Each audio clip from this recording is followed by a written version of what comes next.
한 남성이 새벽 늦게까지 대리기사 일을 하다가 집으로 돌아갑니다.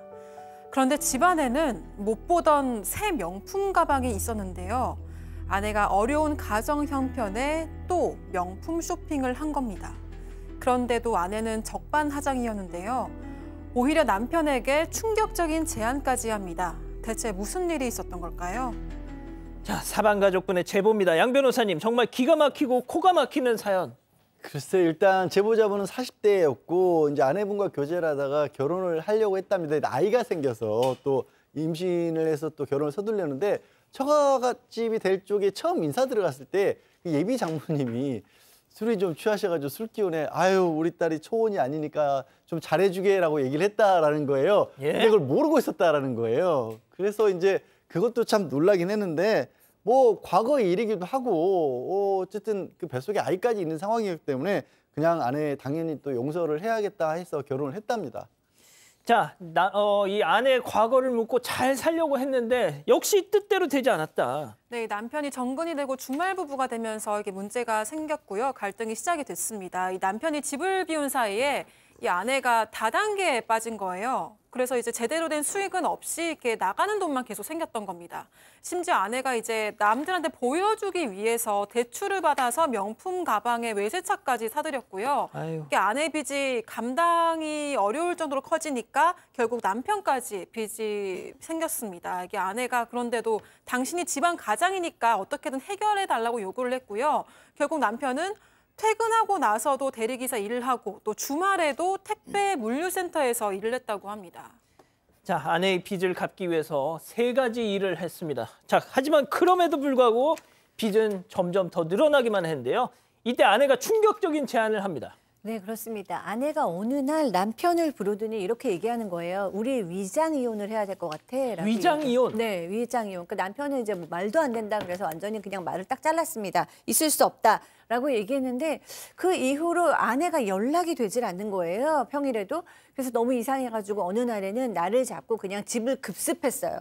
그랬더니 집에서는 아이는 어린 딸 혼자 TV를 보고 있고 아내는 없었습니다. 근데 보니까 아내가 그 시간에 유흥주점에서 일을 하고 있는 거예요. 아이고. 너무 기가 막혔죠. 그러니까 아내가 그 봐라 우리 위장 이혼만이 답이다. 그래야 나라에서 주는 보조금도 받고 우리 딸도 먹고 살 수 있다라고 얘기를 하는 거예요. 남편은 잘못된 건 알았지만 어쩔 수 없다는 생각이 들어서 아내의 뜻대로 위장 이혼을 했고 대신에 위장 이혼일 뿐 부부관계엔 아무 변화가 없다라는 각서를 서로 썼다고 합니다. 자, 각서까지 쓰고 위장 이혼을 한 부부. 그런데 얼마 뒤에 남편은 딸아이한테서 충격적인 얘기를 듣습니다. 자, 실제 제보자 이 남편분의 얘기 들어보시죠. 아빠는 애인 없어 이렇게 얘기하더라고요. 그게 무슨 말이야? 무슨 말이냐? 그런 얘기를 해야 하니까 엄마는 애인이 있는데 이러는 거예요. 삼촌 우리 집에 와서 술 먹고 엄마하고 같이 침대에서 잤어 이러는 거예요. 어떤 삼촌 얘기하는 거예요? 그 엄마가 데려오는데 그 삼촌이 엄마 애인이래. 그렇게 애들한테 얘기해달라고요. 아니, 박 변호사 애 앞에서 무슨 짓을 한 거야 도대체? 충격적입니다. 말씀처럼 위장 이혼을 한 다음에 어느 날 뭐 주말 부부를 하면서 딸을 데리고 동물원에 놀러 갔는데 딸이 갑자기 아빠한테 이런 얘기를 합니다. 아빠는 애인 없어?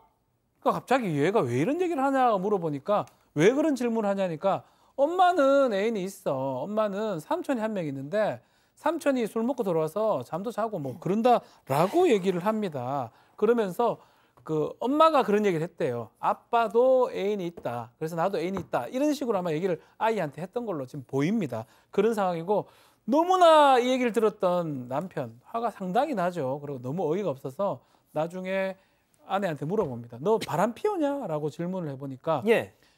내가 무슨 바람 피우냐? 이혼하고 내가 만난 남자인데 이게 무슨 바람이냐? 라고 얘기를 했다고 합니다. 아, 양 변호사님 위장 이혼하기로 했잖아요. 각서까지 쓰고. 그래서 참 전 너무 어처구니 없어서 말문이 막히는 상황인데 어쨌든 이 남편 같은 경우에는 이제 도저히 그냥 넘어갈 수가 없어서 나 상간자 소송이라도 제기하겠다 이런 식의 얘기를 하고 지금 굉장히 냉랭한 상태였는데 그 상간자로 지목이 된 남자한테서 남자한테서 오히려 거꾸로 전화가 왔답니다. 남편에게. 뭐라고요? 그리고 전화 받자마자 바로 욕설을 퍼부으면서 그 상간남이 너 내 여자한테서 떨어져라고 남편한테 욕을 하더랍니다. 너무 이게 적반하 정도로 뭐 기가 막힐 정도의 상황이었는데 그렇게 폭언을 들으면서도 이 남편이 하나 확인을 했다는 거예요. 예. 너네 둘이 도대체 그렇죠. 언제부터 만났냐. 시기가 중요하죠. 예. 근데 그 시기가 이 남자에 따르면 상간남에 따르면 아내가 위장 이혼하자고 하기 전에 이미 만나서 불륜 관계였던 겁니다. 자, 뭐 이 아내라는 사람이랑은 뭐 안 봐도 그만이지만 중요한 건 딸아이잖아요. 네. 응? 그래서 제보자도 지금 딸을 가장 많이 걱정을 하고 있고요. 지금 상간남이 딸이 사는 집에서 거의 반동거식으로 지내고 있다고 합니다. 방금 들으신 것처럼 이 상간남은 아내보다도 10살이 어리고 좀 유흥업소를 들락날락 거린다고 하고요. 그런데 이제 어린 딸이 엄마의 제대로 된 보호도 받지 못하고 이 상간남과 함께 있다는 소리에 정말 피가 거꾸로 솟는다 이런 이야기를 전했습니다. 남성은 위장 이혼을 한 게 너무 큰 잘못인 걸 안다면서도 하지만 이 아내의 불륜에 대한 상간남 소송은 물론이고 그 이제 지금이라도 딸을 키우고 싶은 간절한 마음이다 이렇게 호소를 했습니다. 그렇군요. 자, 그럼 여기서 오늘의 궁금증 짚어보죠. 아유, 자, 위장 이혼을 한 아내가 외도. 자, 딸의 양육권 돌려받을 수 있을까요?라고 묻고 계시는데 양 변호사님. 일단 이혼 취소 소송이라는 것도 있습니다. 그러니까 사기를 통해서 이런 걸 당했을 때 이혼 취소 소송을 제기할 수 있는 방법이 있고요. 그리고 양육권은 사실 이 상황이 어떤 상황이냐, 그러니까 본인들이 당사자들이 부정행위를 했느냐 이런 게 중요한 게 아니라 아이의 입장에서 봤을 때 누구 밑에서 자라는 게 더 아이의 복리에 더 좋을 것이냐라는 걸 다퉈지게 되는데 저런 얘기를 정말로 아내가 했다라면 아빠도 애인 있어, 나 애인이 있어 이런 얘기를 했다라면 그 자체로 상당히 부적격하죠. 다만 거기에 중요한 것도 경제적 어떤 능력 같은 것도 따져줘야 되는데 지금 남편분 같은 경우는 직장이 있는 걸로 보이거든요.